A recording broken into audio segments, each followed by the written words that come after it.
Hi, this is Roger the Wise. This is going to be my tarot card reading video for September of 2020. And it's for the sign of Sagittarius. So if your moon sign is in Sagittarius, if your sun sign is in Sagittarius, or if your rising sign is in Sagittarius, or if your part of fortune sign is in Sagittarius, then this video will be for you. These are general videos, and they're designed for groups of Sagittarius people. And basically, like, if you look into it mathematically, roughly the amount of people with their sun, moon, or ascendant or part of fortune sign in Sagittarius, it's going to be roughly like 32% of the population, somewhere around there. So not everything in this video is going to resonate for every Sagittarius. It's not going to apply for every Sagittarius. Not everything in this video is anyway. And for some of you, a lot of it, or even for some of you, all of it will apply. And for others of you, some of it will apply and some of it won't. And for others of you, not a whole lot of it will apply. But for generally, though, for most of you Sagittarius, there's going to be a fair bit in here that should resonate for you. So I hope you enjoyed the video. And if you're interested in private readings, my website and my email address are in the description of the video. And I offer private readings in those circumstances. And private readings would be a lot more specific to your general situation and circumstances, because it'd be me drawing cards and rolling dice and other cards. I have other decks and stuff like that too. For your specific situation, circumstances. So yeah, so private readings would be a lot more specific than a general reading would. But with that being said, general readings are still quite good and quite informative, actually. I use them myself, and I find them to be a good tool to hone your intuition, because you can kind of say, like with general readings, like some of it's gonna resonate and some of it won't. So like on the viewers end of it, they can kind of say, okay, well, this resonates, this makes sense, this is true, but this isn't, right? So it's actually watching these videos is actually a good practice for your intuition. So anyway, with that being said, this is tarot reading for September of 2020 for the sign of Sagittarius. We'll start off with the astrological influences for the month.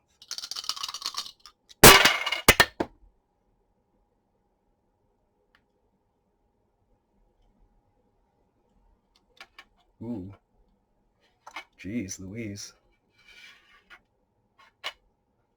This is a pretty intense placement. Wow. Okay, we have Pluto in Scorpio in the 4th house. This is an intense placement. Jeez Louise. Pluto is considered by some to be the ruler of Scorpio. It isn't. It's considered by modern astrologers generally to be the ruler of Scorpio. The ruler of Scorpio is Mars, and Mars has been the ruler of Scorpio for over 2,000 years, ever since the beginning of known astrology, which at the beginning of classical astrology or traditional astrology, which would be roughly 2,000 years ago. It originated in Greece, and it was around back before then, in Egypt and Babylonia and Mesopotamia and all those cultures, right? But the traditional astrology that we know, that we still have manuscripts and transcripts of, those started, the earliest works that we have on astrology that survived, that even resembles anything that we know, is stuff that originated about 2,000 years ago in Greece and Rome, places like that. And it seems like those transcripts we're borrowing a lot of material from Egypt and other cultures. But those transcripts from those other cultures, that the transcripts that we have still borrowed from, those transcripts from the other cultures, they're gone. So, or they haven't been found yet. A lot of them were probably destroyed, because a lot of information, knowledge, and books were burned and destroyed by various institutions. And they weren't just religious either; they were government institutions as well throughout the past like 2,000 years. So, a lot of that material is gone, right? And who knows? Maybe we'll find some Egyptian, transcripts that really shed a light on things, and really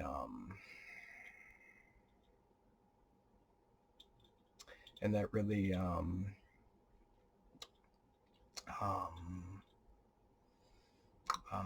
suggest a lineal transmission of the teachings and the techniques, from one era to another and one culture to another, right?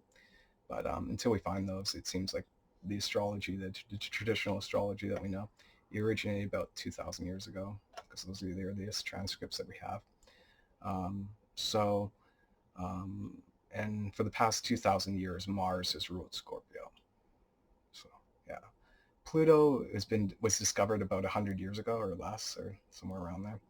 And Pluto is an outer planet, and it takes around 250 years or so to travel around the zodiac.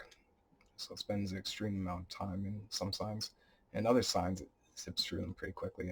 It actually zips through Scorpio in about 8 years, but it takes like over 30 years for it to traverse, other signs, some other signs. And so yeah, but either way, some modern astrologers, they like to say, some of them anyway, that Pluto rules Scorpio. It doesn't, but it's definitely has an affinity in the sign.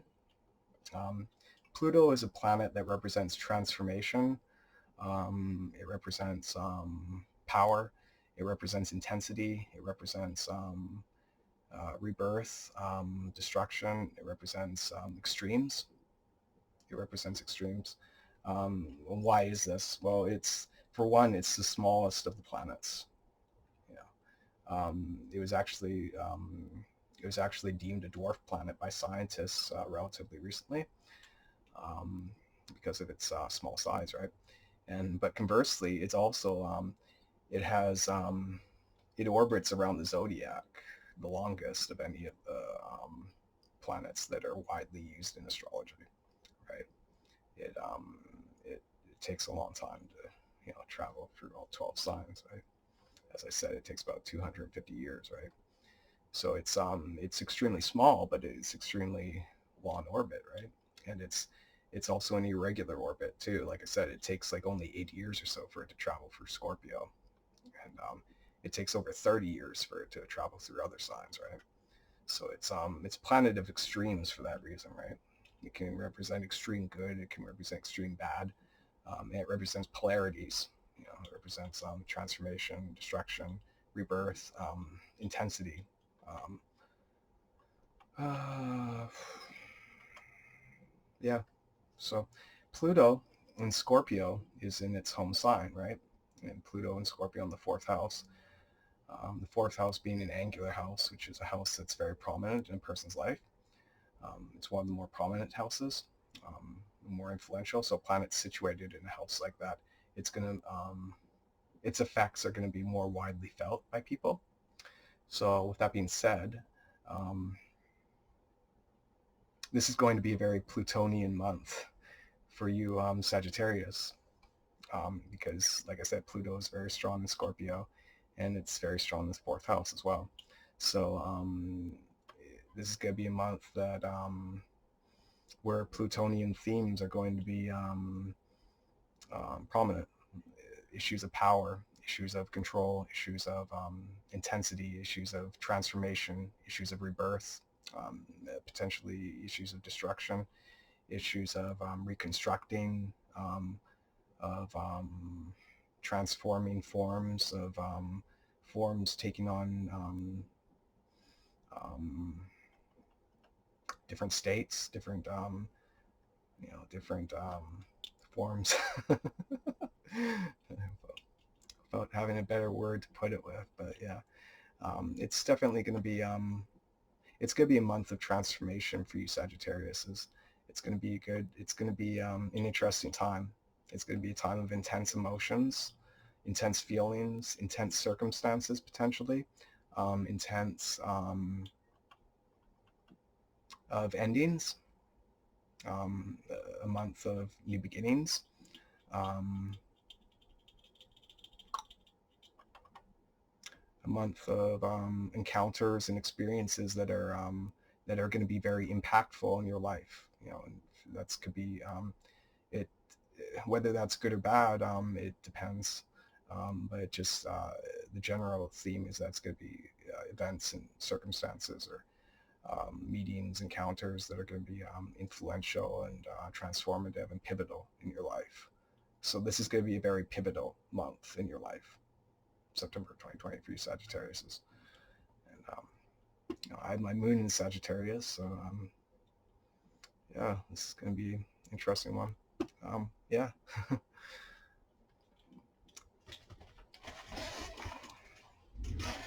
But I'm looking forward to it actually. I actually pulled this exact placement, Pluto in 4th house in Scorpio, for my dice for the September 2020.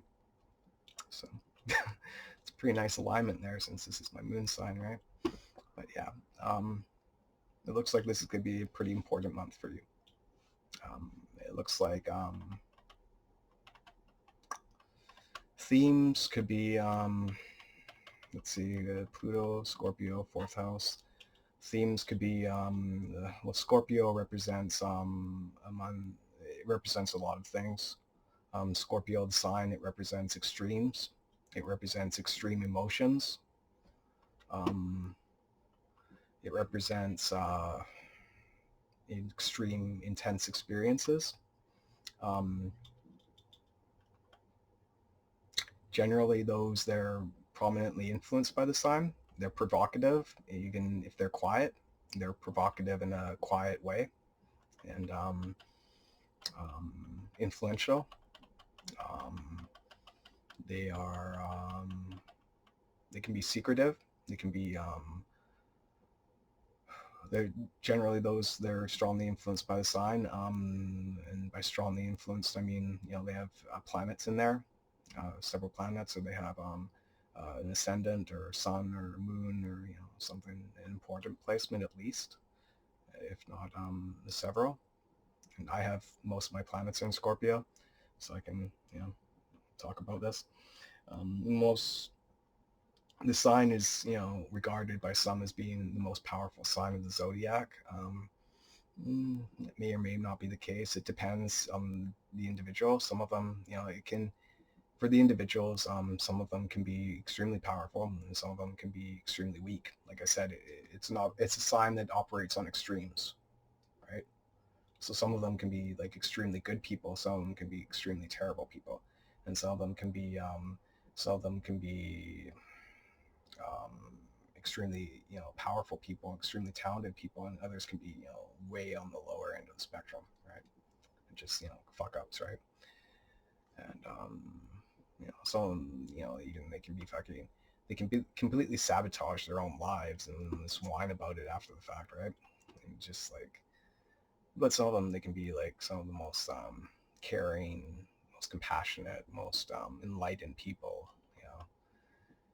And but regardless, you know, they're very emotional and they're very intense, you know. And they have basically a lot of them, they can appear detached or unemotional to others, to people who aren't really that informed, but generally under the surface there's a river of emotion inside of them, you know, even if they don't show it readily, right? But yeah, moreover, Scorpio, they can be aggressive, they can be they can be stronger, they're generally stronger willed people. um, um, they know things that are hard to explain. You know, they have knowledge of things that um, are harder for them to like readily define or readily transfer or transmit to others, because it's topics that are so abstract or hard to understand that it's fucking, some people, they can't even comprehend what they're saying, right? What they're hearing. Pluto, like I said, I already talked about that. The fourth house represents family. It represents home. It represents the beginning of life and the end of life. It represents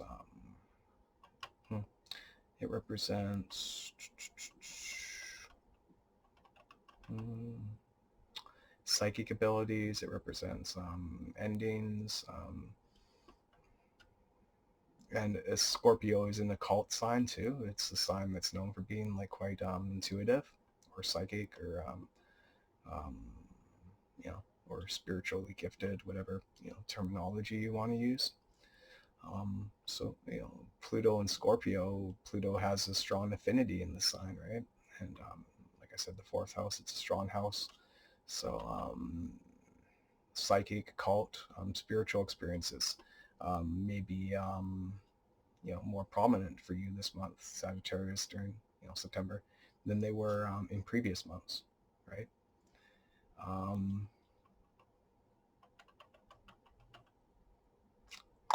Mystical experiences. Maybe some of you would take like mushroom trips or stuff like that, stuff like that, right? Or seeing perhaps having more psychic insights or intuitive insights this month, or perhaps even seeing things that the person doesn't normally see, right? Like having experiences that person normally doesn't experience, right? Like spiritual entities or things that make you believe in magic, or make you believe in higher spiritual forces, or these things that that we can't yet define and that we can't yet really prove, but are still there regardless. Perhaps this is a month where you discover those things, right? Where you your faith in those things becomes stronger, due to the experiences you have this month, right?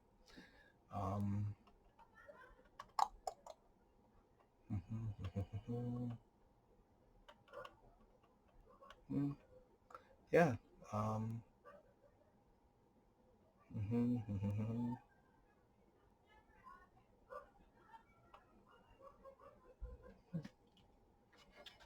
Anyway, those are the astrological influences for the month.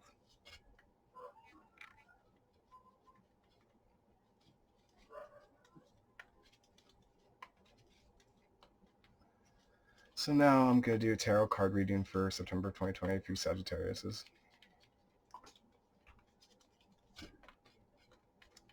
Just going to shuffle the cards here.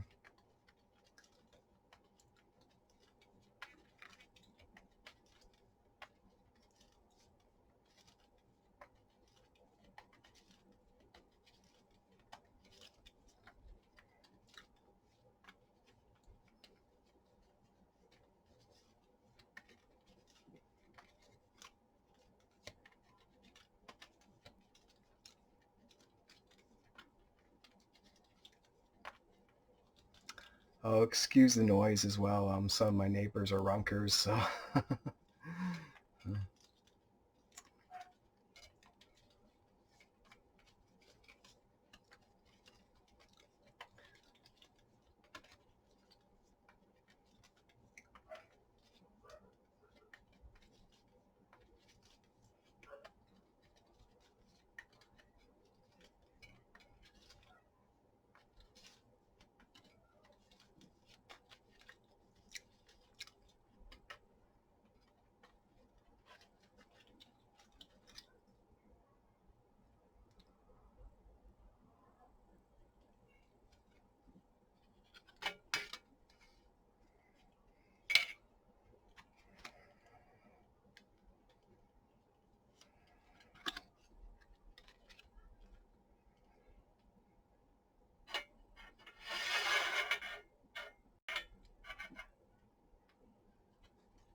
What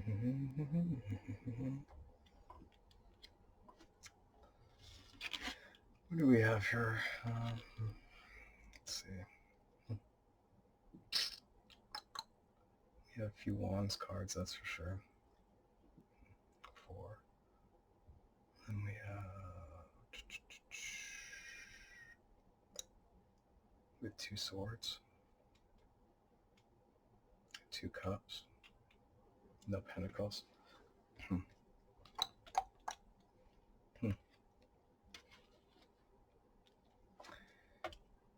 For the first card, we have the 8 of Swords.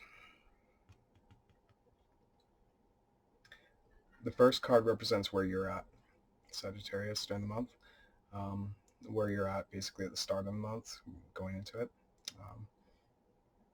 The 8 of Swords represents that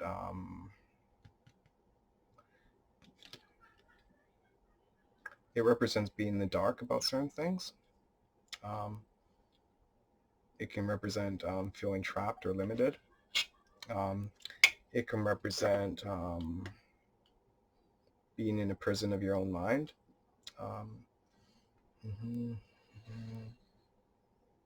It can represent limiting beliefs. It can represent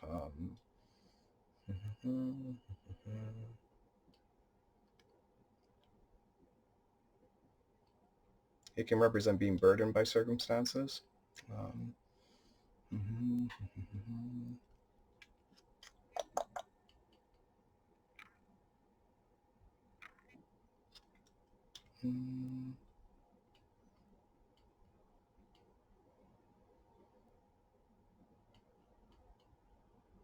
It can represent having a victim mentality.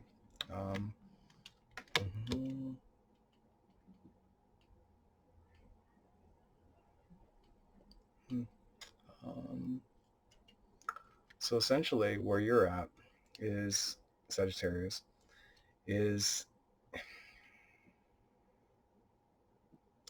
you feel more limited than you are. And you feel more restricted than you are.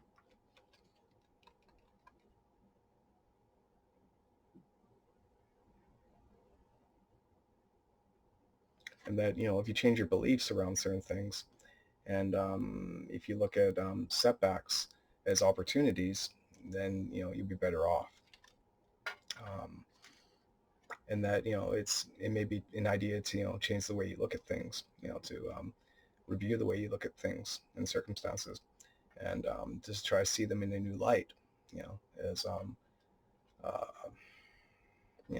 potentials rather than shackles and chains, right?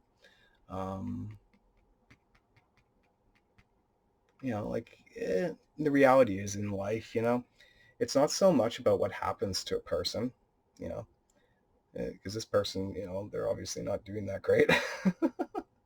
Jesus, really, geez Louise. But the truth is, in life, it's not so much about what happens to a person, the circumstances. It's about how the person responds to it. That's what will make or break a person. It's not about so much the circumstances that happen to a person. It's how the person responds to those circumstances that will define them, right? So, if circumstances haven't been great for you, Sagittarius, then just, it may be an idea to change your perspective on them, and to see the silver lining in the clouds rather than just the clouds, right? And maybe an idea to, respond in a more productive way to whatever circumstances that you feel limited by, right? It may be an idea to try to review the way you look at things. It may be an idea to review the way you're responding to things. It may be an idea to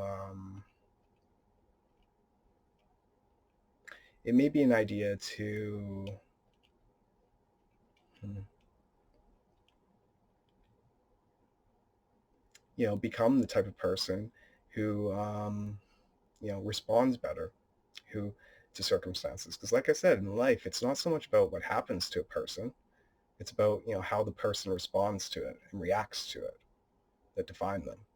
You know. Um, so, it's maybe an idea to try to react better to things, have better reactions, and to come from a place of, higher consciousness, and higher ideals, and, try to just, you know, try to see the silver lining in, the clouds, right? Rather than,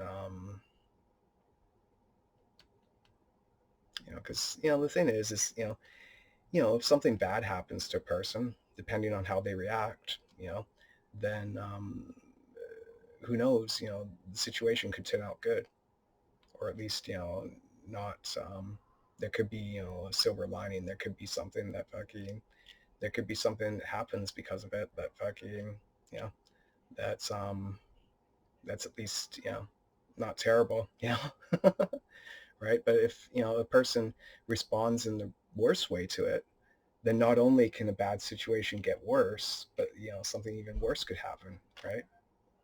That never would have been predicted to begin with, right? And so, depending on how you act, and how you respond and how you react in life, you know, um, you, you know, you can, you can turn lemons into lemonade, or you can turn lemons into shit, you know. You know?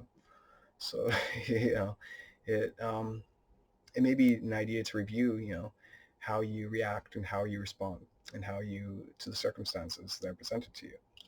And if you do that, then you'll probably get better results.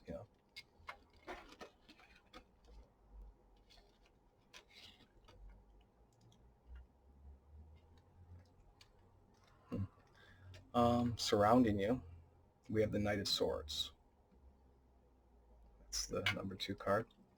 Um, hmm. It seems like surrounding you, Sagittarius, during the month of September is like an energy of debate, of conflict. Because the Knight of Swords, he's very argumentative. He's very, he likes to debate things. He likes to get his point across. If you look at him right there, he's, dashing right in. He's just fucking, he has something to say and he's going to say it loudly, right? And so a Knight of Swords energy is generally a more confrontational, or more, um, more of a back and forth, debating type of energy.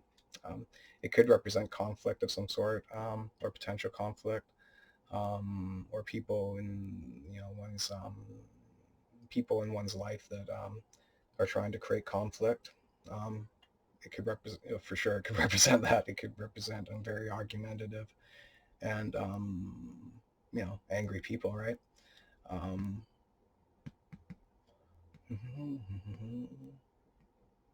It could represent, rival factions, right? One side believes this and one side believes, that, or one side, believes in this person and the other side believes in that person, you know. Um, um, there's a debate going on for you Sagittarius is during September 2020. There's a debate.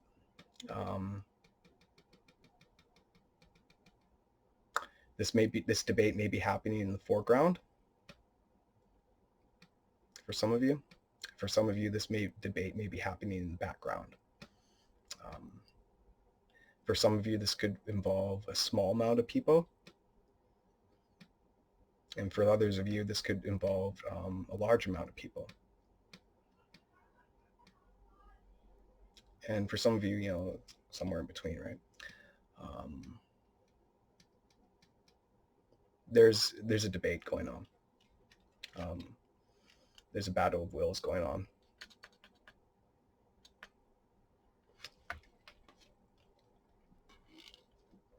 And, there's some sort of conflict going on. And this conflict, it may be waged by both sides, or it may be waged by just one side. And the other side is just, trying to go about their life, right? But it depends, for some of you, the debate's going to be, between, you know, some people, for some of you, it's going to be a situation where you're, um, where one side's the aggressive side, and the other side is pretty, just trying to do their thing, right? Fucking, yeah. And, some of you, both sides are going to be aggressive, or, adversarial or confrontational or, belligerent or, angry and bitter, or, jaded, um, angry with their own lives, stuff like that, right? Angry with their own, lack of direction or, um, ability, um, or their own circumstances, Because generally, conflicts is generally, a lot of it has to do, with, the reality is, in life in general is that, conflicts, a lot of them, or a lot of, debates or, shit or drama or whatever you want to call it, gossip or bullshit, that people, waste their lives on. A lot of it is based not really on the other person that they're, trying to attack or trying to slander or whatever. A lot of it is based on themselves. A lot of it, a lot of conflict, it's just a projection from one person to another. They're projecting things onto themselves, onto the other person that they hate about themselves. And the other person may or may not have these characteristics. That's the funny thing. They may or they may not. But it's just, it's in the eye of the observer, right? So the observer might think, oh, this person has these characteristics, but in reality, they may not. But it's just, that's their own minds, right? The majority of people you see, they kind of, the majority of people, their entire lives are a completely subjective fantasy. And everything, their whole views on the world, their whole arguments, their whole, their whole rationale, their whole, all their alliances, all their, self-created conflicts, all their, all the bullshit that they fucking try to, that they absorb themselves into, it's all based on a completely subjective fantasy in their own mind. In a lot of cases, it's not even true. You know, the reality is, what's his name? Fuck. Trying to remember his name now.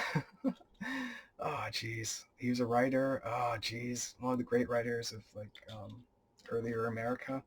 Fuck. Huckleberry Finn. Oh, fuck. What's his name? Jeez Louise. Fucking. Normally, this guy's name comes to me easily, but whatever.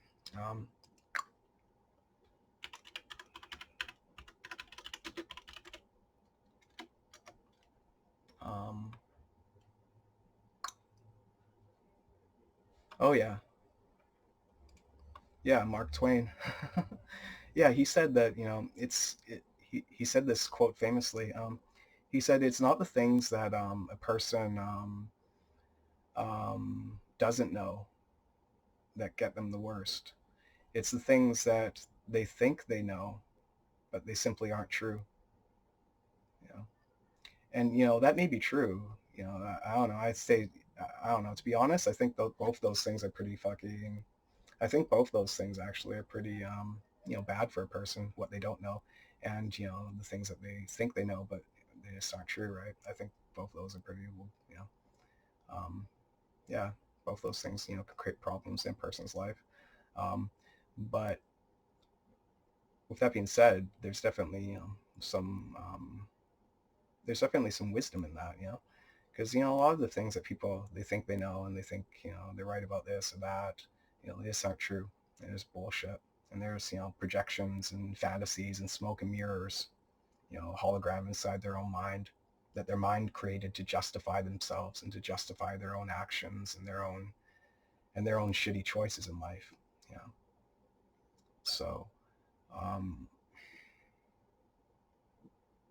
The reality is that, whenever you're in a position of conflict, or in your position that you think you're in conflict, or you're in a position of drama, or, even people, talking shit about you, or just people, um, just people who are so bored and unsatisfied with their own lives that, they try to nose their way into yours, right? Even in situations like that, like, you have to remember that a lot of it is just based on themselves. It's based on their own insecurities. It's based on their own jealousies. It's based on their own bad choices. It's based on their own guilt for their bad choices. It's based on um, it's based on their failings as people. It's based on things that they wish they were better at, or things that they characteristics that they wish they had but they don't. You know, it's based on a lot of the cases. It's based on them having unfulfilling lives. Because if they had fulfilling lives, then they would even involve themselves in drama. That's the reality. You think fucking you think like billionaires and stuff like that involve themselves in gossip and drama? They're too busy actually doing something productive for the world. Jeez Louise, fuck. If they were doing that shit, you think they'd be billionaires? Fuck. Christ. Wow. The truth is that, um, when, people concern themselves with things that have no meaning, and they try to create drama out of nothing, or try to create conflict out of nothing, then there's a hole inside themselves. There's something missing inside of themselves. And they're trying to fill that hole by, trying to tear down another person, right? Or trying to create problems for another person, or piss off another person, or get a rise out of them, or get, some kind of emotional reaction, because they want validation as people. They want to be heard. They want to be listened to. They want attention. They want recognition, right? So,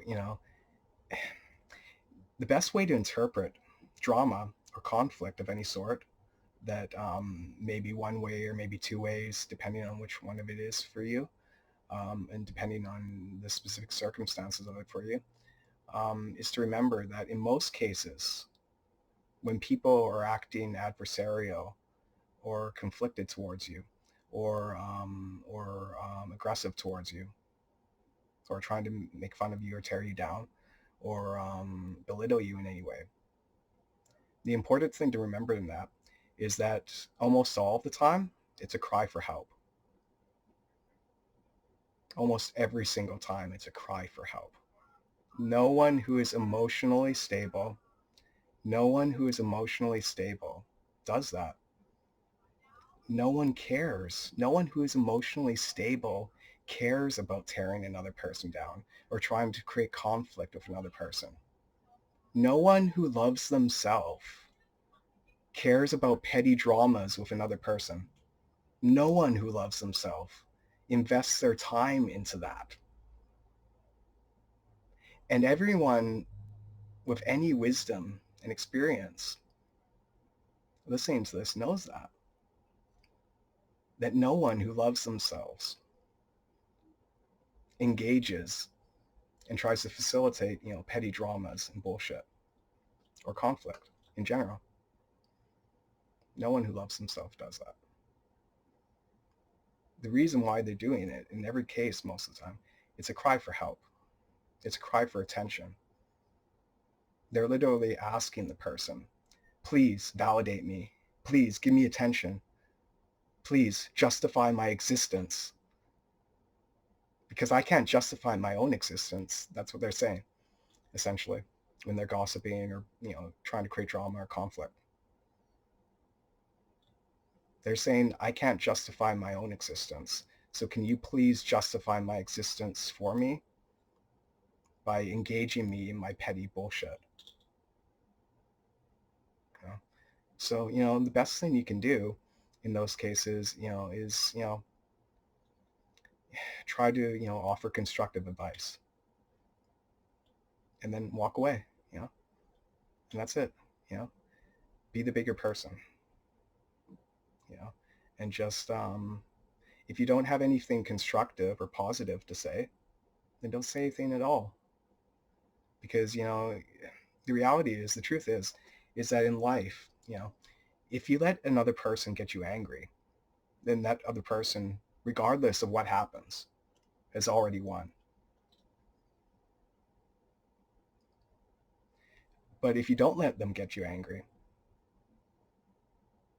and if you know, and if you respond in a conscious, you know, and compassionate way, then they'll eventually get tired and they'll walk away from it and they'll move on to their next victim, and they'll hope that that next victim actually, you know, gives them the validation and the justification that they're seeking, right? So, you know, yeah, just, you know, like, that's a good theme for this month, actually. If you don't have anything positive or constructive to say, don't say anything at all. Yeah, yeah. You know, I try my best to actually be that way. You know, I do, but you know, none of us are perfect. But you know, even I can fucking. There are a few things that, you know, yeah. But oh well, still doing my, yeah. I can do a bit better, I think. But yeah, I think I've done pretty good here. Fucking, you know, offering constructive advice. You know, and psychological insight and all that. Yeah, but yeah, um, be constructive, be positive, and respond with, you know, compassion and empathy. You know, and yeah, you get better results, I think.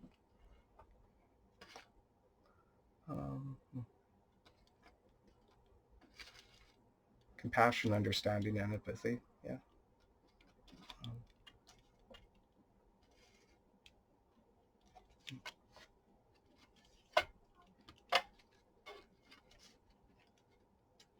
anyway, for card number 3, we have the Six of Cups. Hmm. Hmm. This is the card that's crossing you, Sagittarius, during September 2020.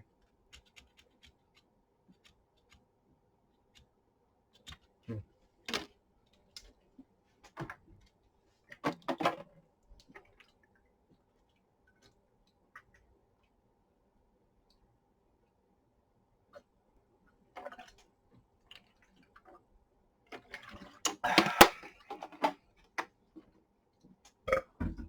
Hmm. Anyway, um, the Six of Cards represents young people. It represents innocence. It represents um, fertility. It represents happiness. So if this card crossing you during September 2020, um, this indicates that it represents naivety as well. Um, it could represent that naive people could be, you know, slowing your progress in some extent.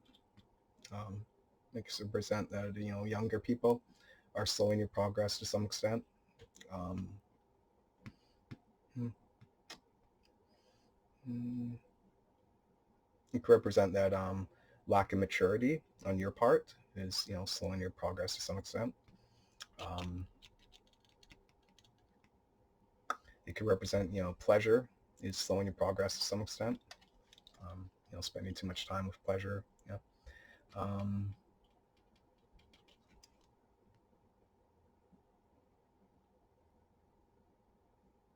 it could represent, you know, the thinking of the past, because this is a card of nostalgia in the past. It could represent that, you know, thinking about the past, you know, could be blocking your progress or slowing your progress. Um,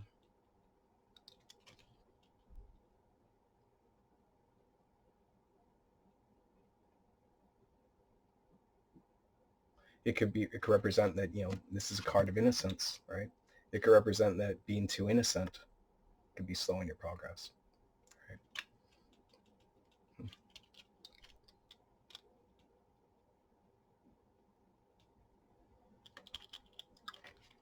It could represent that being too naive could be slowing your progress. It could represent, like I said, that naivety and innocence, or it could represent that naivety on the part of others could be slowing your progress. I don't think innocence on the part of others could be slowing your progress. Otherwise, it might be slowing your progress.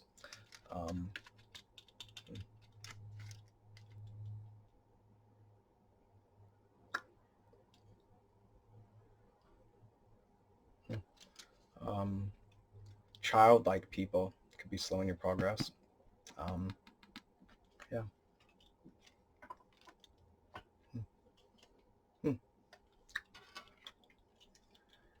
For card number 4, we have the Hierophant. Card number 4 is your foundation for September 2020. The Hierophant represents a spiritual teacher. He represents, this is called the Pope or the High Priest in other decks.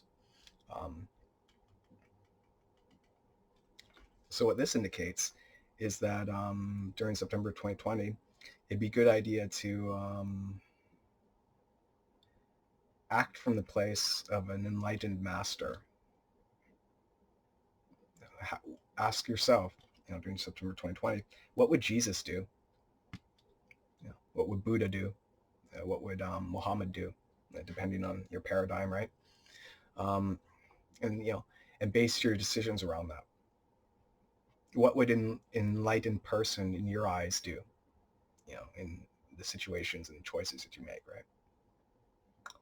And to try to align your actions and your responses to things based on that, on how you think you would act if you were an enlightened person who were above petty feelings and jealousies and insecurities and all these negative emotions that dominate most people. If you're above all that, how would you act? How would you act if you were your best version of yourself? If you're the best person you could be, if you're the most enlightened person you could be. Picture yourself, if you believe in reincarnation, picture yourself 100 lifetimes from now. How would you act?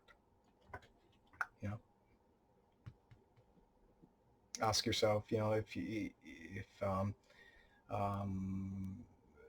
believe in high gods or God, Jesus or Yahweh or any of these higher entities, right, that you believe in. Ask yourself, well, how would that entity act in this situation? And, model your behavior after that if you can. Try to be the best you can be.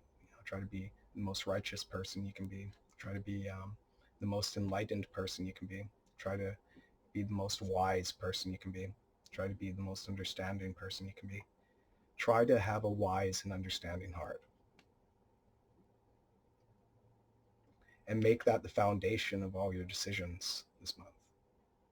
And all your responses and all your reactions to circumstances. Because like I said, there's an energy of conflict and debate in the air, right? So, you have a chance this month to show people a better way. You have a chance to take the higher road. Take it, and just, yeah.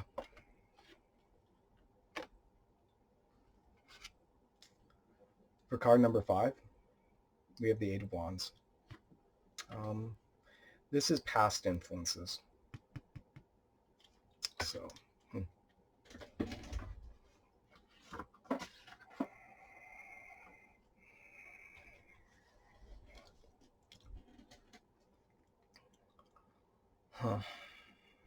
past influences, Eight of Wands. Oh, okay. Well, this indicates that leading up to September 2020 for you Sagittarius is, there's an energy, there's been a lot of activity. There's been a lot of rapid movement, a lot of rapid, circumstances taking place. A lot of things happening in the foreground, a lot of things happening in the background. There's been a lot of motion. There's been a lot of energy expended. There's been a lot of work. There's been a lot of rapid happenings and rapid movements, rapid changes leading up to September 2020. Leading up to September 2020. Jeez Louise.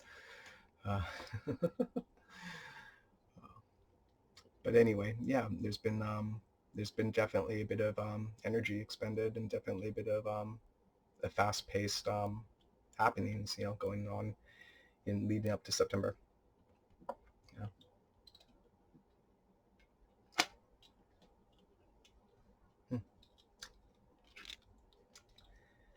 And for card number 6, which is what crowns you, we have the King of Wands.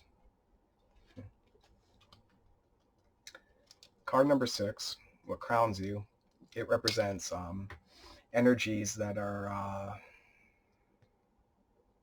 it represents energies that may or may not happen, that may or may not be expressed, and that may or may not manifest. It's kind of up in the air and depends on the choices you make, right? So with the King of Wands here, the King of Wands represents leadership. It represents authority. It's generally a more authentic person. It's generally a person whose words carry more sway, who's more influential. Role model, leader, passionate, can be impulsive, can be aggressive, open-minded. He's willing to hear, different viewpoints on things, and he'll evaluate them, based on, the data that he's given, right? But in the end, he makes his own decisions. He'll listen to other people's views and he'll consider them. He will, but he, at the end of the day, he will, he makes his own choices, right?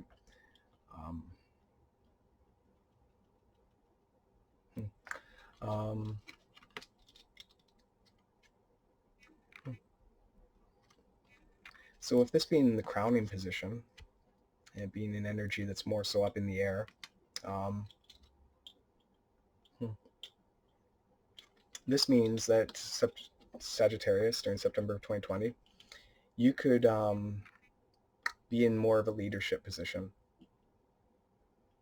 if you make the right choices. And you can have more influence and authority if you make the right choices, and if you react to things in a better way and respond to things in a better way. Or if you react and respond to things in a good way, if you have been reacting to things in a good way. Yeah. And, generally, even if a person has been responding and reacting to things in a good way, there's generally room for improvement. No matter what, unless, you're fucking like some, ascended master or something, right? Then, maybe you've been doing everything perfect, who knows, right? But for, most regular people, there's generally room for improvement no matter what, in how we respond and react to things and the choices and decisions that we make, right? And for some people, there's going to be a little bit of room for improvement. And for some people, there's going to be a lot of room for improvement. And, for some people, there's going to be, a middle or fair bit of room for improvement. That's, more on the average side of things, right? Or moderate, I guess would be a better word for it. Yeah. So, you could gain, it's possible this month to gain, more authority, more leadership, more influence, more power, more, and, greater authenticity, and to be recognized as having greater authenticity and, better recognition, better authority, better you, And also, this card, it represents a self-aware person, the King of Wands, he knows who he is, so fucking, it's, this is a month where you can gain greater self-awareness, and greater objectivity about yourself, and greater,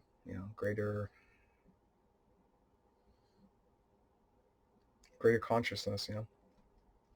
You can, level up a bit this month, if you make the right choices, and you respond to things well. You can grow as a person for sure.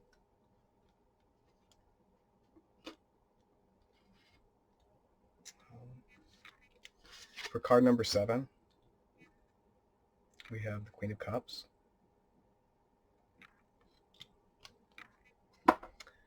Card number 7 represents energies or circumstances or events, or people that are going to become more prominent around the middle of the month.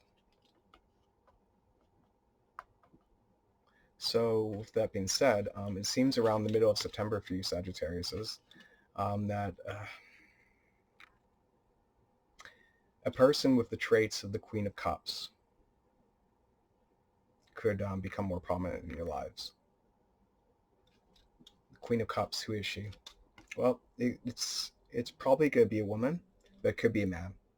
But it's more likely, I'd say probably 2 to 1. It's more likely to be a female. But, like I said, 2 to 1, right? So, 33% chance roughly is being a man too. And this person, whether male or female, would have the characteristics of having a lot of empathy. This person would have the characteristics of having a lot of compassion. This person would have the characteristics of being a highly emotional person. This person would have the characteristics of being a highly intuitive person. This person could be a clairvoyant, or close to it. And this person could be quite psychic. It could be a channel.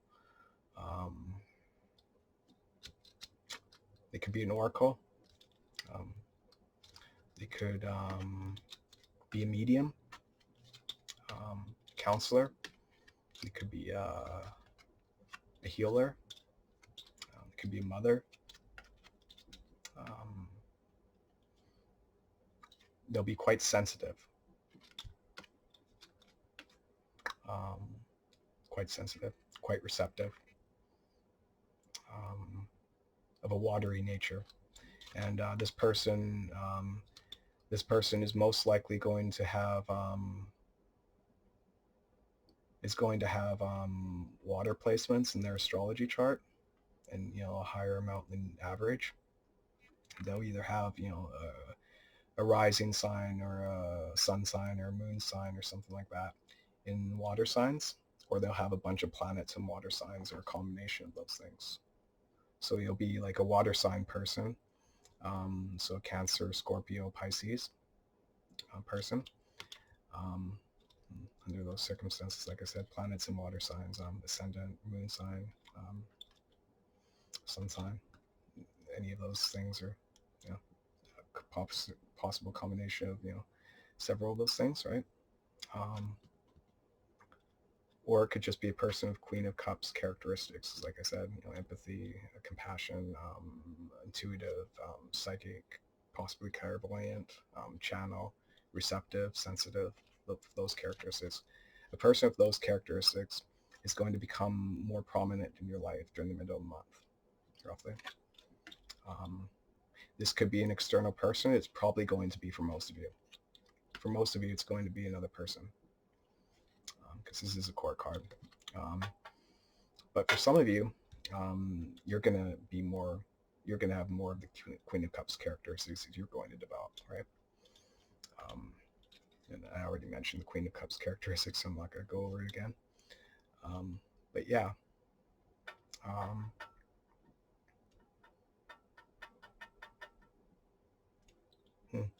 Watch for your sensitivity for things. Your diet, the people you hang around,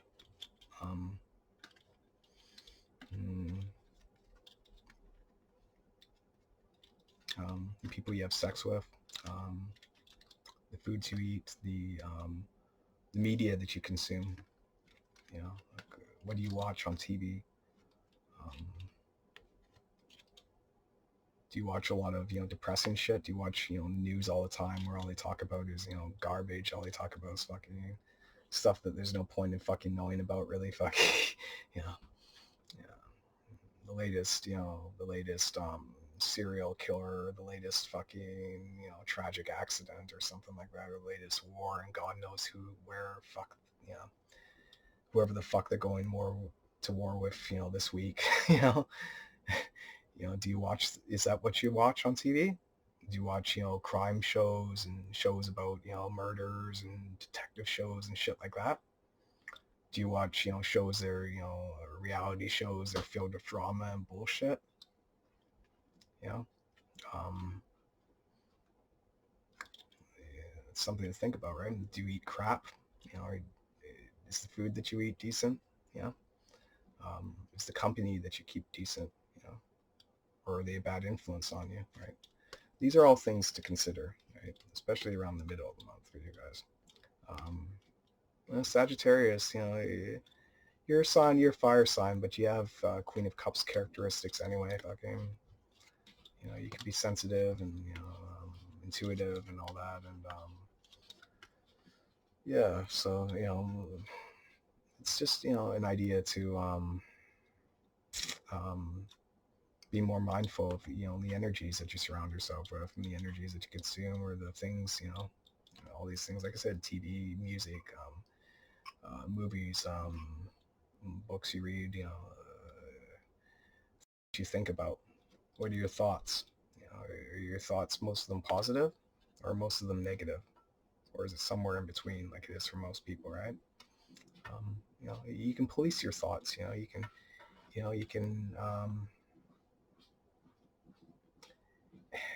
The reality is, think about something in your life, right?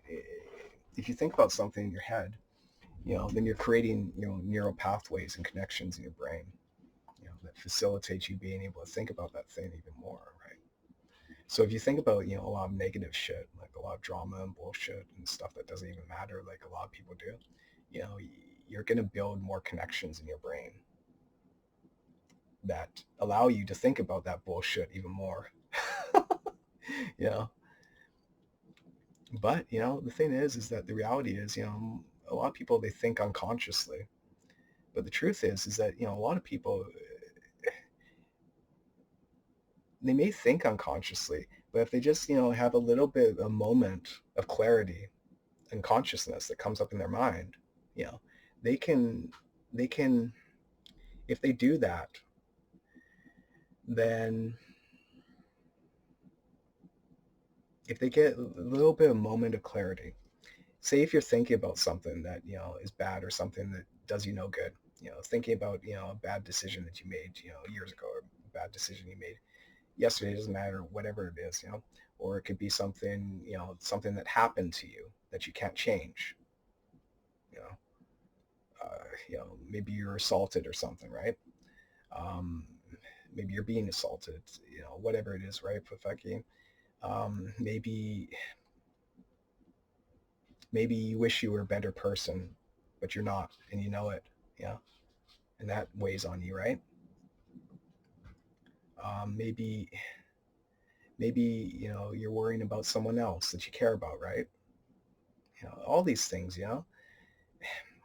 the truth is that, if you get a little bit of moment of clarity when you think about those things, when a thought that's negative, that does you no good thinking about it anymore, right? Because sometimes, we have to think about things that are negative, right, to find a solution, right? So, like, that's fine. But the reality is, a lot of people, they'll think about things over and over again, even though they know damn well that, either they already have the solution, or they know that there's no fucking answer to it. Like there's a saying, like, I pray to God, uh, to to change the things that I give me the wisdom to change the things I can about my life, and to accept the things that I can't, and the wisdom to know the difference. Yeah, that's a good saying. Like, it's truthful. There's a lot of wisdom in that, right? Because there's, some things that you can't change, and thinking about, it's not going to make any difference. It's going to actually just make things worse because you're just, feeding more negativity into your brain, right? But if you recognize that when you're thinking about something or doing something, you know, that serves no purpose for you, right? Then if you recognize that thought, you can say, okay, well, I don't need to think about this anymore. It's doing me no good thinking about this anymore. So I'm not going to think about it anymore. Thoughts in your head, they're like bubbles. You can blow them up further, make the bubble bigger, or you can pop it, right? So, if you're thinking things that aren't good for you, then that's a choice. Maybe first thinking about it in your head, the thought popping up in your head, maybe that wasn't your choice, right? Maybe it just popped up and boom. Sometimes that happens, right? But the reality is, whether you continue to acknowledge it and to feed more energy and consciousness and conscious thought into it, that is a choice. Once you become aware of that thought, right, and a witness to that thought, and conscious, that's the important term, conscious of that thought, then you can control it. You can say, okay, I can keep thinking about this, or I can not think about it and think about something different. Or, I could not think about it and not think about anything at all. So, a piece of advice would be, like, monitor your thoughts and monitor, the media you consume, the things you consume, the people that you're around, and ask yourself if they're a good or bad influence on you, make adjustments accordingly, right? And, you'll likely get better results if you do that,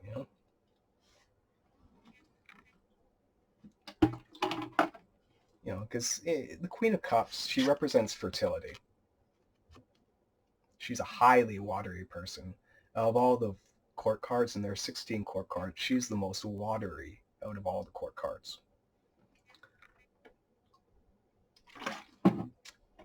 So she has a high level of fertility. High, extremely high. So what does that mean? It could mean a lot of things. Well, it could mean, around the middle of the month, you'll be more fertile, more easier to get pregnant, or more easy to impregnate than usual, right? In a literal sense, right? But, fertility could represent a lot of things. Fertility could represent circumstances. It could represent, um, your situation in life. They could represent potentials in your life. They could represent your mind. So this card represents a very fertile mind. So what are you feeding that mind? That's what you should ask yourself. Are you focusing on things that you can't change? Yeah. Or are you focusing on things that there's no point in giving even any attention to? And are you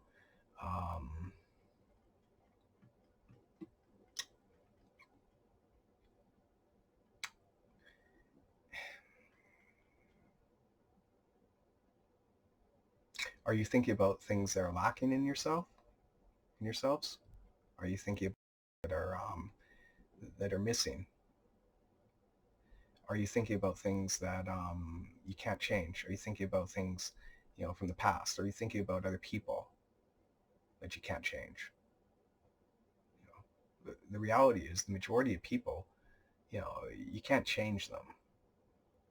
And even the people that you do change, they only changed because you activated something inside of them that caused them to change themselves. It's like the old saying, you can lead a horse to water, but you can't make him drink, So,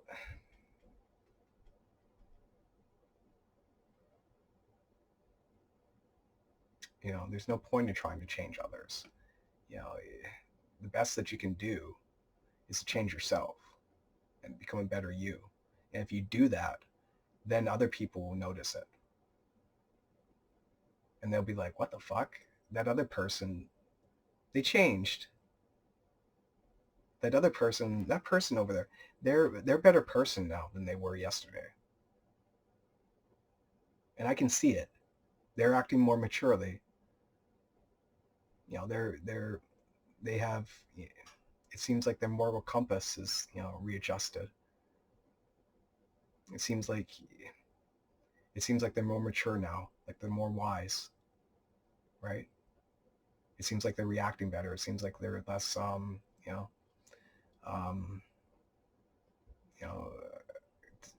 it seems like they're less conflicted, right?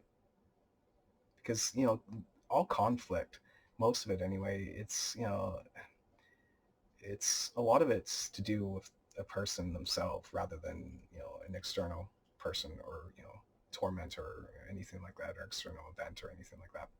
That's why a lot of people, they like to try to assign a lot of people in this world,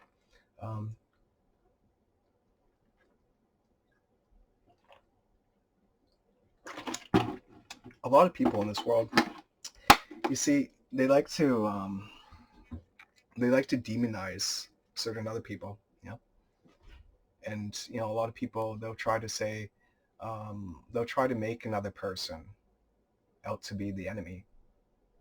They'll try to say, oh, look at this person, or look at those people, or look at this country, or look at this race, look at this gender, look at this group, look at this religion. Now they're the evil ones, they're the bad ones, right? And they'll try to assign that group or that person or that country or whatever as the external tormentor. They'll basically create a bunch of smoke and mirrors and illusions to justify to themselves, treating someone else or some other entity or some other group or some other, religion or whatever, as, an external tormentor. And that other group or that other person or that other country or race or religion or anything like that, they may or may not, be a bad person or be bad people. And they may or may not, be they may or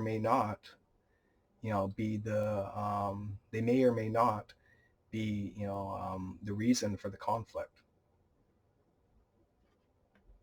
A lot of the conflicts that occurred, wars and, debates and all this shit that occurred in the past, a lot of it was, people, they had justifications and rationalizations of the conflicts. They said, oh, this group is evil, this religion is evil, but our religion is the good one, right? But this country's evil, but our country's the good one, right? This person's evil, but I'm the good one, right? Every single side would say that, right? So who is the good one? Who is the evil one? Well, I mean, according to history, the good ones are the ones who won. Because they wrote the history books, right?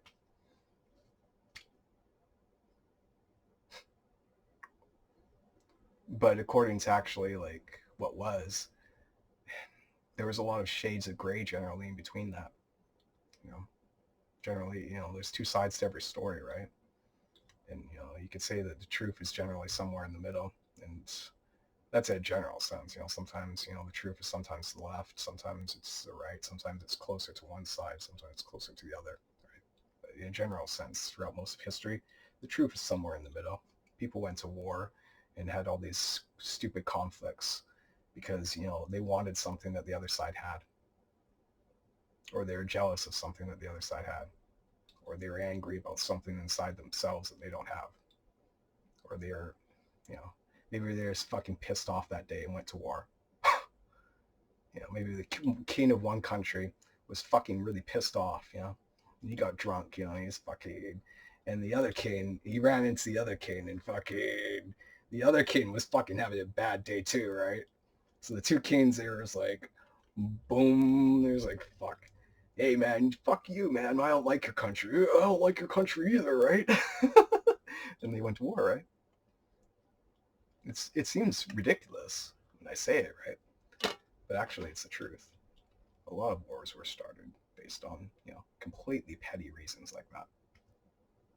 A lot of conflicts were, you know, a lot of conflicts were started over petty reasons. Well, what's the solution then? To have less conflicts, right? And that's what we want as people, right? I think as human beings, that's what we want. We want to have a better world, right? Better world, less conflict, more peace, more understanding, right? And if a lot of the conflicts in the past were started because of people being petty people, what's the solution then? Be less petty.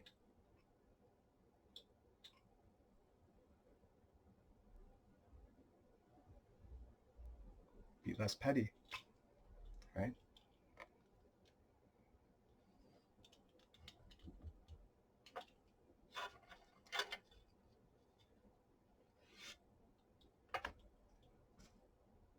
And if you can be less petty, then maybe even your enemies, or maybe even the people that are against you, maybe even some of them will notice. Maybe even some of them will, it's like, huh, you know what? He's taking the high road, or that person's taking the high road, or that group or that country is taking the high road.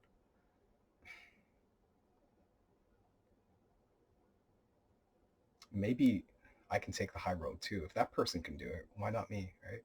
And that's the truth. That's the reality. That's how you change other people. For the people watching this, listening to this, who want to change other people, for one, I say good luck. Jeez Louise. It's like I said, the only way you're going to change another person is if they want to change themselves, and if they do it. They still have to do it. They have to take the action. You can give them tools, you can give them ideas, you can give them advice, but they have to listen to it and they have to implement it inside their own lives, right? So, but here's the thing. Here's the one way to change another person. You can change another person by becoming a better you, by taking the high road more, by being less petty, by being a better person, by having better morals, by being less aggressive, by being less confrontational, by taking the high road, by being less petty. If you do that, then other people will see the changes in you. They will. And they'll say, you know what? That other person changed.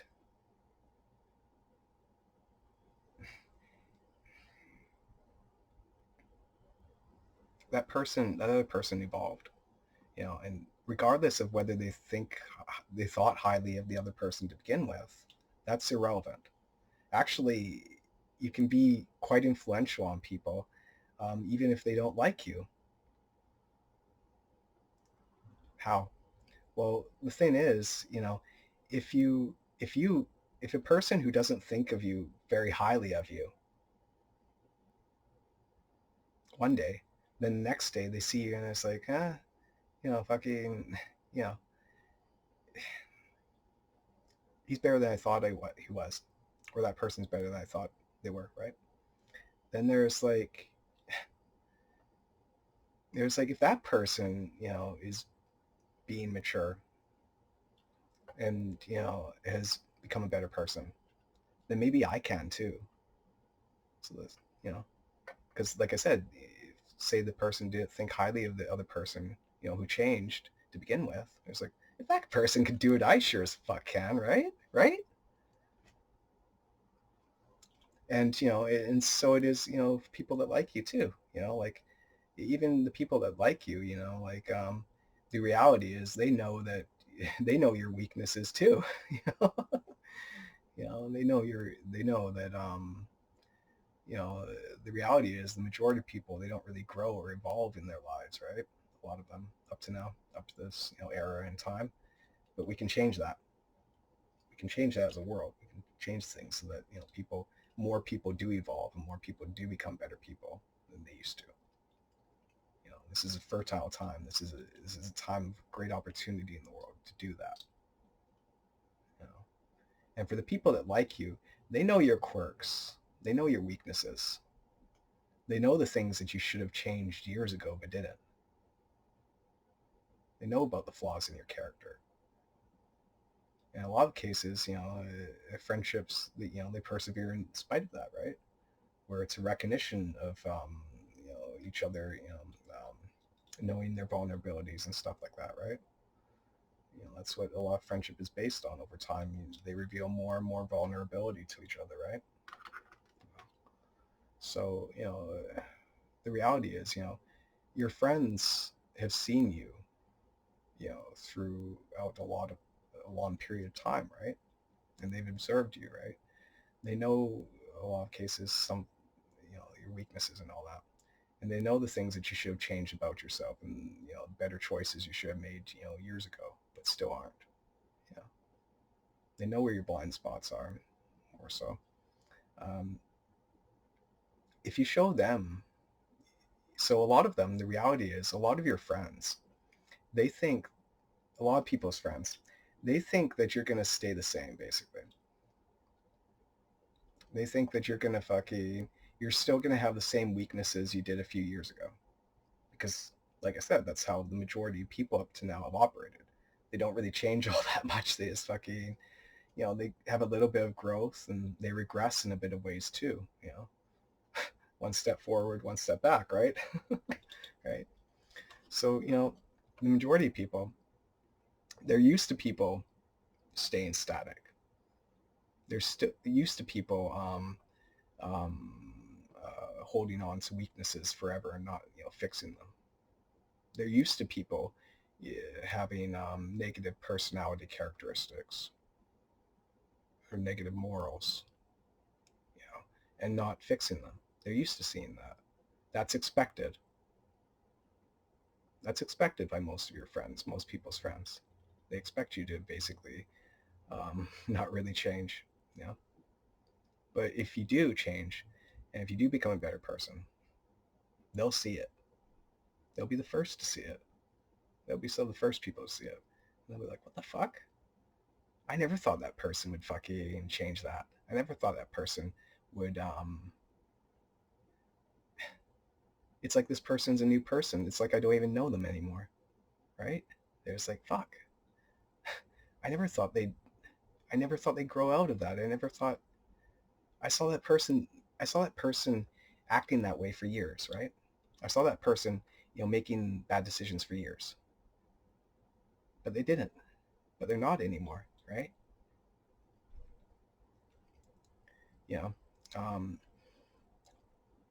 Like me, for instance, I had a speech impediment for years. For years.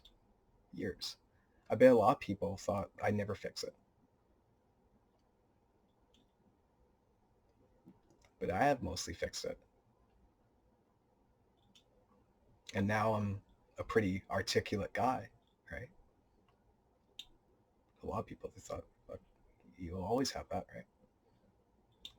So, you can surprise people, and, if you become a better you, then your friends will see it. Your enemies will see it. And everyone in between will see it.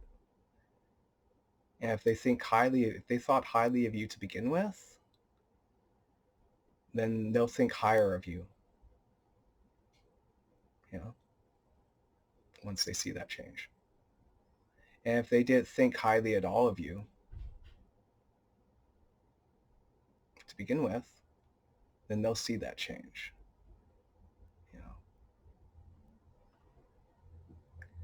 And whether they thought highly or thought lowly of you to begin with, it doesn't matter. You'll still be influential and you'll inspire them to change. Because if they thought highly of you to begin with, then they'll model their behavior after you.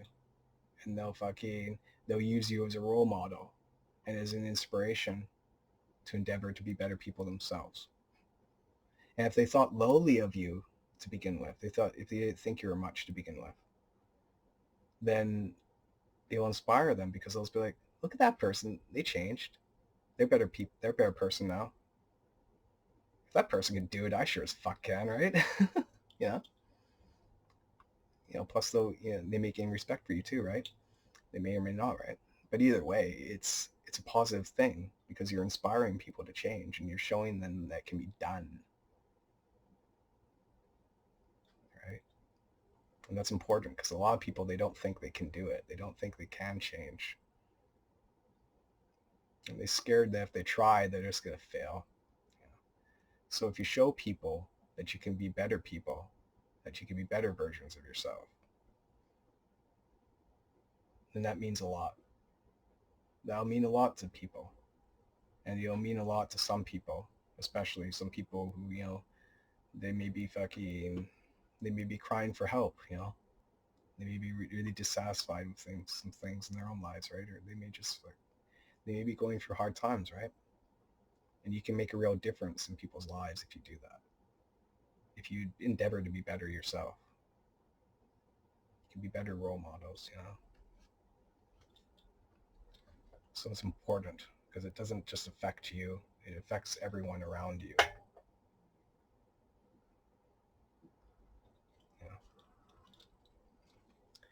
Anyway, for card number 8, we have the Strength card.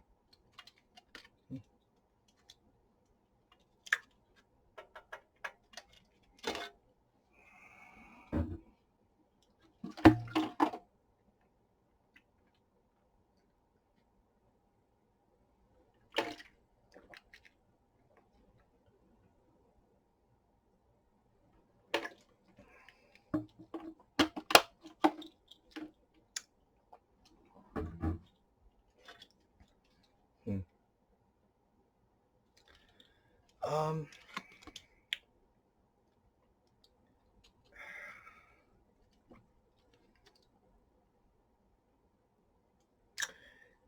this card,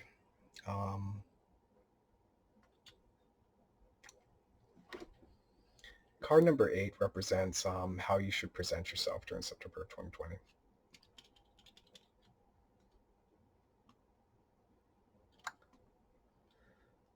Card number 8, this is Strength.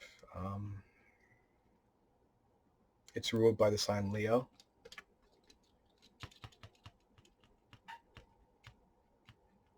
So it may be, a good idea to present yourself, Sagittarius, as having more Leo characteristics during September 2020. What are they? Leo characteristics? Being more positive, energetic, willful, being more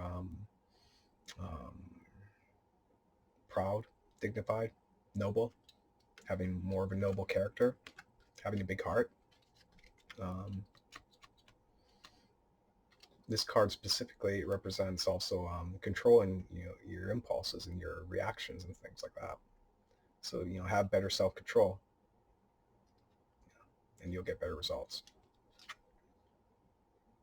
Self-control is important this month. Yes, it's important.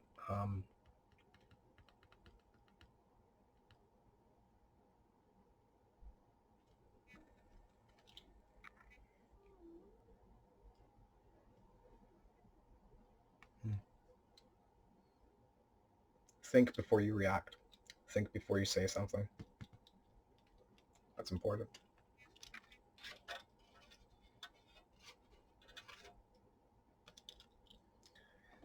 This is card number 9.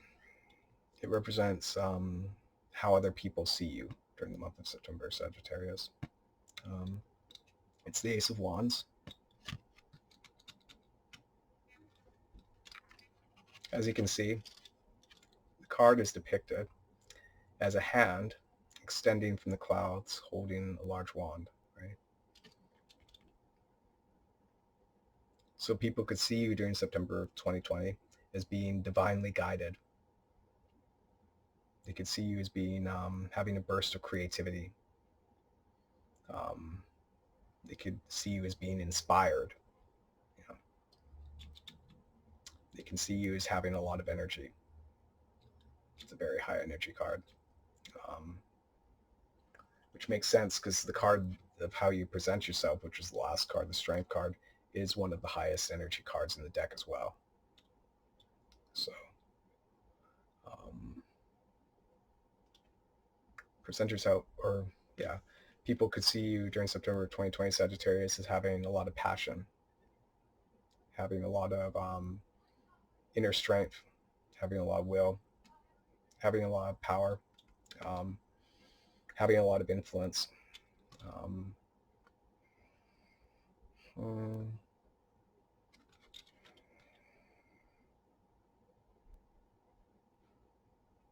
People could see you during September 2020 as starting something really important.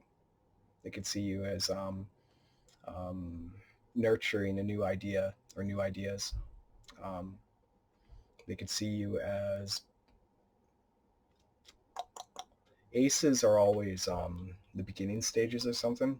They're a seed generally that has to be nurtured. So they could see you as nurturing some seed or nurturing some seeds, that are going to grow eventually. Um,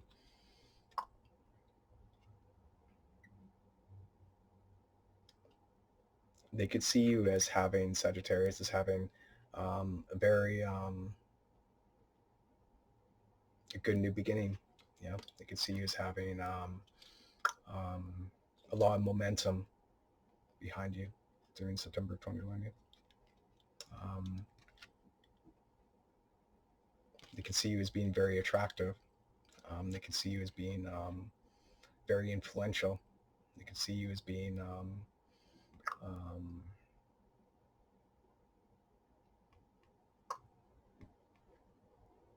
they can see you as having a lot on your plate as well.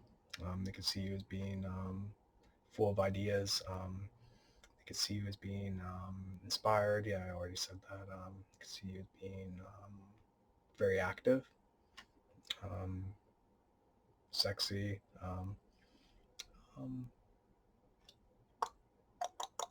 yeah, those are for some of you, a lot of those things are going to resonate, and for some of you, less of them will. But yeah, those are possible manifestations of how people are going to see you. People are going to see you, as in a general sense, people are going to see you as dynamic, energetic, um, um, fast-moving, um, strong, influential, sexy, um, inspired, creative. High levels of creativity are indicated by this. People are going to see you as being very creative. Um, Perhaps a pioneer. Yeah.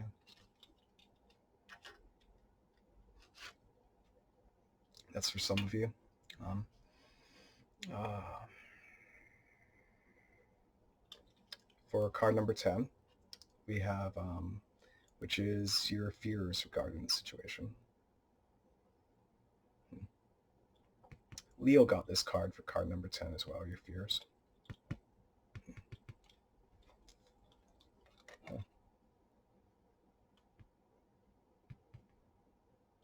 This indicates that during September 2020, that this is a card that represents relationships and families and home life. So this Sagittarius during September 2020, this represents that you're going to have fears that are going to be regarding these things, or one of these things, or a combination of these things. So that means some of you could be fearful of getting into a relationship. Some of you could be fearful of entering a higher level of commitment in an existing situation or relationship. Some of you could be scared of starting a family. Some of you could be scared for your family or your home life. Um, um,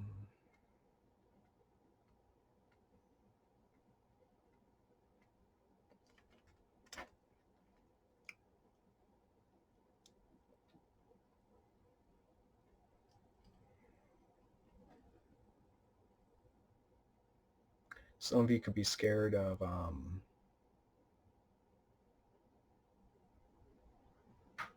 some of you could be scared of the idea of your own happiness, right? It's kind of weird. Everyone wants to be happy, right? Well, some people, they actually don't want to be happy. Some people, they rather, some people, they're so used to negativity that they just drown in it, right? And they just fucking soak themselves and immerse themselves into it, right? And they're so used to it that happiness would be completely foreign and unfamiliar and alien to them, right? So they just fucking, so people, they go towards what they're familiar with. It's more so than what is actually necessarily good for them.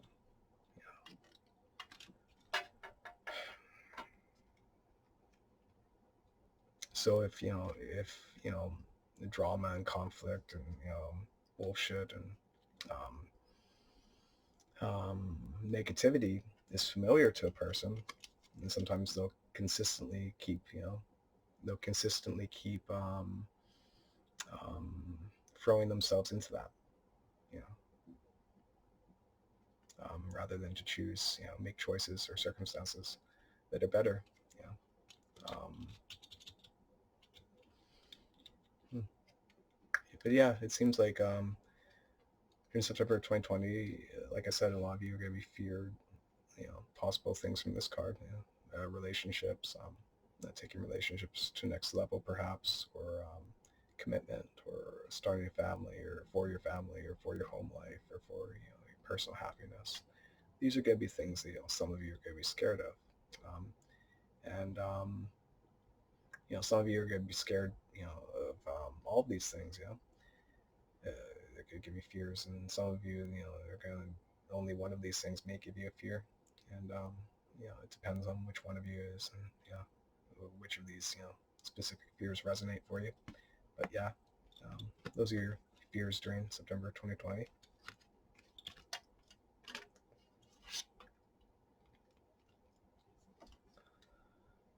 This is the final outcome. September 2020.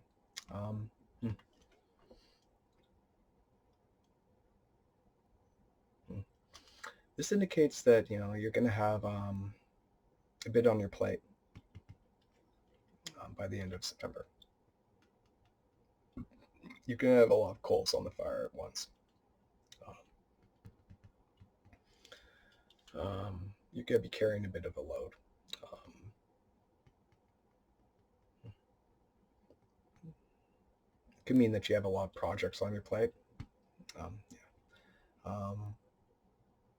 It could indicate that some of you are going to be stressed or feel burdened.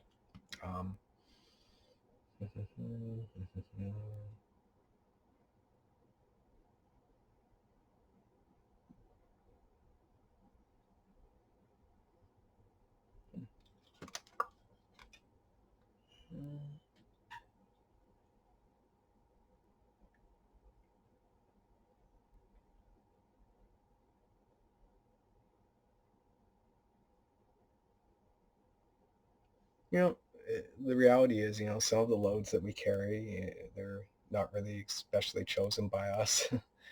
And some of the loads that we carry are chosen by us, right? So be an idea to evaluate the things that you're putting your energy and your time into, right? And is this fruitful for me to continue to put my time into it? Is it fruitful for me to continue thinking about it? Is it fruitful for me to continue this activity? Is it worthwhile for me? These are all questions you should ask yourself, about these things. If you feel burdened, or overwhelmed, right?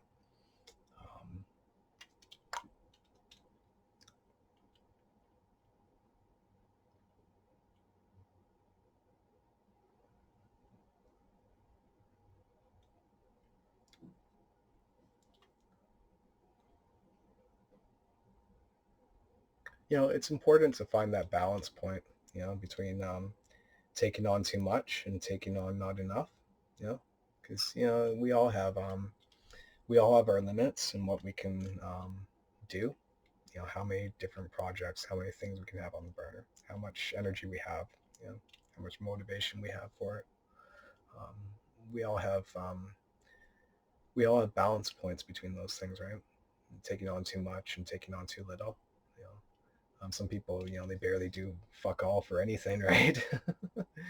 And then there's some people that are just basically carrying like the load for everyone else, right? That's the 80-20 rule, by the way. They talk about that. It's an idea where basically in any given organization or company or something, whatever, there's basically um, um, 20% of the people do 80% of the work. Think about that. That's a lot of people believe that for a lot of companies, it's like that. A lot of organizations, a lot of systems, whatever, that basically 20% of the people will do 80% of the work. So, like,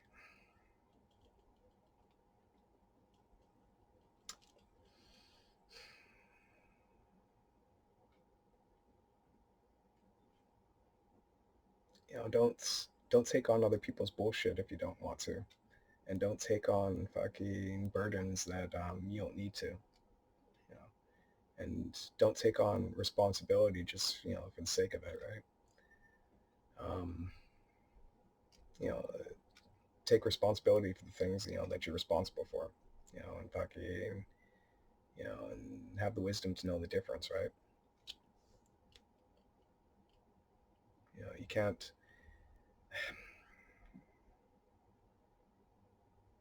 No single person can change the world, right? It doesn't work like that. People, they have to do their parts, right? So it's important that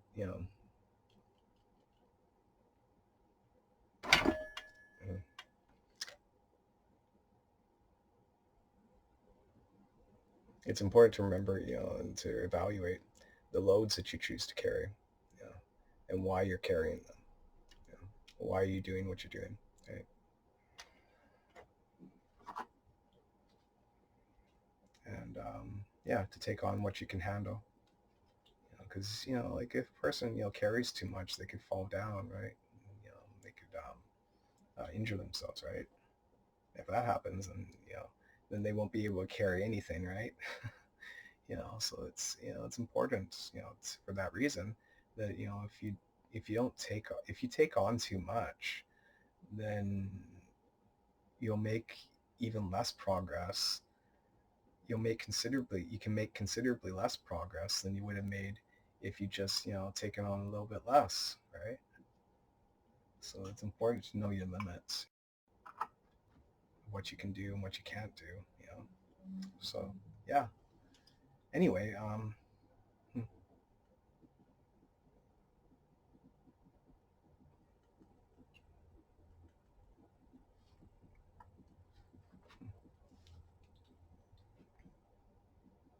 overall, it's not a bad reading. Um, I think I think this reading's variable. I think there's a lot of choice involved here. Um,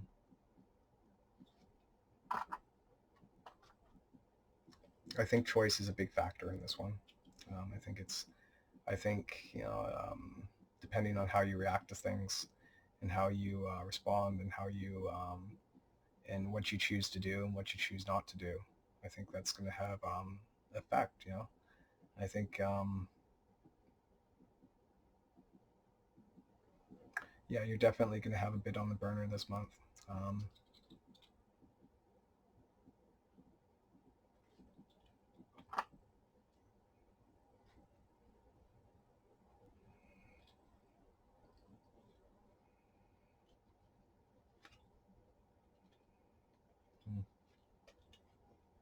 I'll pull another card to see how, get some clarification on that.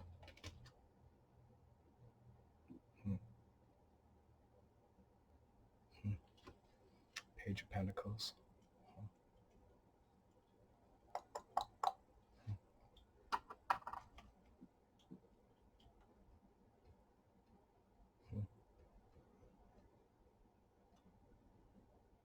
A lot of progress can be made this month. It may not be easy. but it'll be worthwhile. It'll be lasting. A lot of progress can be made this month. It'll be a month of high activity.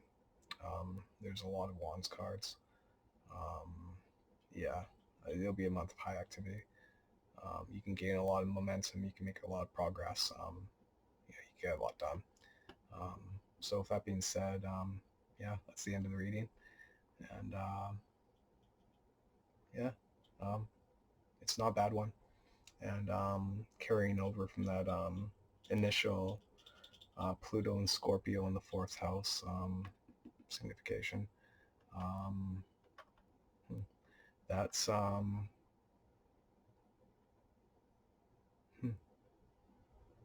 you're gonna have a lot of power this month. Use it well. Use it. Like I said, think like how a person, an enlightened person, would think. If you believe in Jesus and if he's your God, then what would he do? If you believe in Jehovah or Adonai, what would he do? If you believe in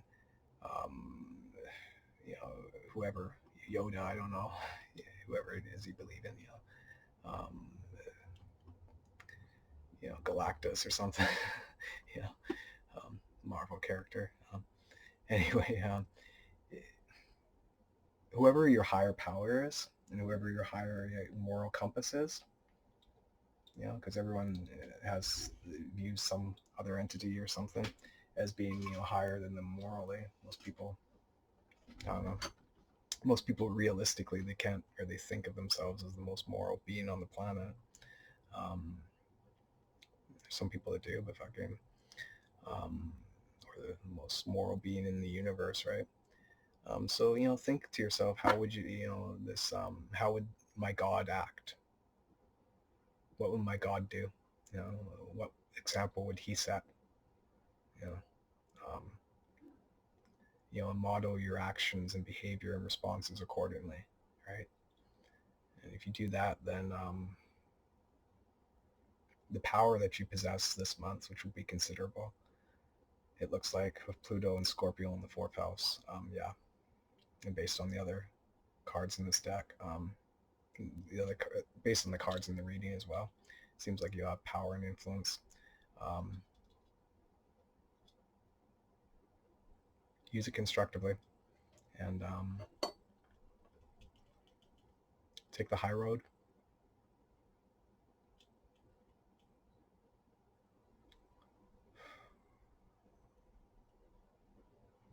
And